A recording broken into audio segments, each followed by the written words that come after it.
Kelly is the Association Director of Research and Communications for a company called Trip. Carolyn Kelly, welcome to Big 550 KTRS. Thanks for joining us. Good morning. Thanks for having me. You've done a study on the road conditions here in the region. What did you find out? That's right. We've looked at road and bridge conditions and congestion and safety across the state, and specifically in the St. Louis area. We found that because about 55% of roads in the St. Louis area are in either poor or mediocre condition, because drivers are losing about 45 hours each year stuck in congestion, and because there's not the safety features on the roads that we'd like to see. Because of all those factors together, the average driver in the St. Louis area loses more than $2,000 each year because they're driving on rough roads that are beating up their vehicle, they're losing time and fuel and congestion, and they're paying the financial cost of traffic crashes. Carolyn, I drive to work. The roads I drive on seem to be all right, right? They're not bumpy roads. They're paved. They do all right, I guess, right? Well, that may be your experience, but I'm sure that some of your neighbors or other folks who are listening have a different experience. Our report finds that statewide, 51%, so 1 out of every 2 miles in Missouri, are in either poor or mediocre condition, and it's about the same in the St. Louis area. So while some of the roads may be smooth, many of the other ones are full of potholes and ruts and cracks. And right now, there's simply not enough funding available to fix those roads and to make them smooth and more efficient and a lot safer. Did you do anything with the bridges?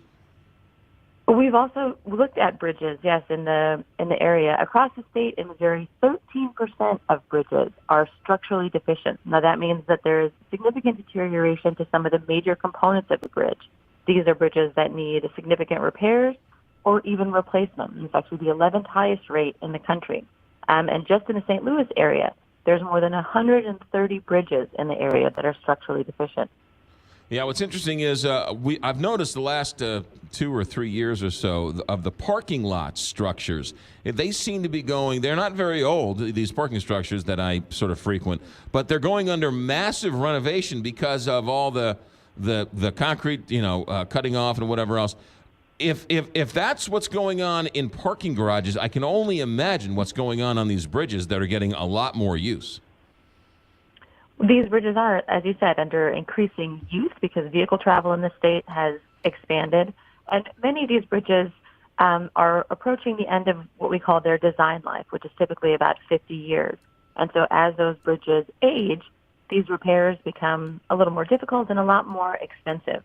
So it's much more cost-effective and much more labor-effective to address the repairs in the bridges before they get to a state where they're crumbling. Now, it's important to note that these bridges are safe for travel, but many of them do need significant repairs or even replacements, and they also might be closed to heavier weight vehicles. So that means that you could see school buses or emergency response vehicles or even farm equipment having to detour and take longer routes if they're having to avoid some of these bridges that simply can't handle those kinds of loads. Did you break it down into city versus county versus rural versus Kansas City versus St. Louis versus Jefferson City?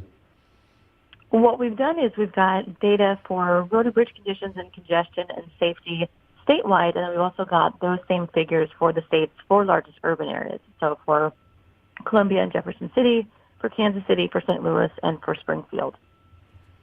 Is St. Louis worse than the others? About the same? Better? Any way to tell? St. Louis does have the highest per driver cost associated with bad roads. Like I said, the average driver in St. Louis loses, according to our calculations, $2,031 each year because they're driving on rough roads that are beating up their vehicle and requiring more repairs and faster vehicle depreciation. And that's also the cost of lost time and wasted fuel because of congestion. And it's also the financial cost of traffic crashes, some of which perhaps could have been prevented if there were additional safety features on the road. Where do we stack up with other states around the country? We've not done a comparison nationwide, but I think it's safe to say that that $2,000 price tag is a steep one no matter how it stacks up. And statewide, Missouri drivers are losing $7.8 billion each year. What this report shows is that it's much more cost-effective to invest the money up front to fix the roads than to pass those costs along to drivers. It's If the state had $7.8 billion to fix the roads, we'd all be in great shape. But instead, that's the cost that's being passed on to drivers instead. Well, and also we're not really fixing the roads; we're just patching the roads, which doesn't do much good other than cost money and not really solve the problem. Exactly. There's simply not enough funding available to do the more extensive repairs that are needed. At this point, MoDOT and the local municipalities and the counties are doing a tremendous job with the funds they have available. But right now, they simply don't have enough funding to make all the needed repairs, to make sure that the roads are smooth and safe and efficient. We have Prop D that's going to be on the ballot to help raise some funds for roads. You have a thought on that?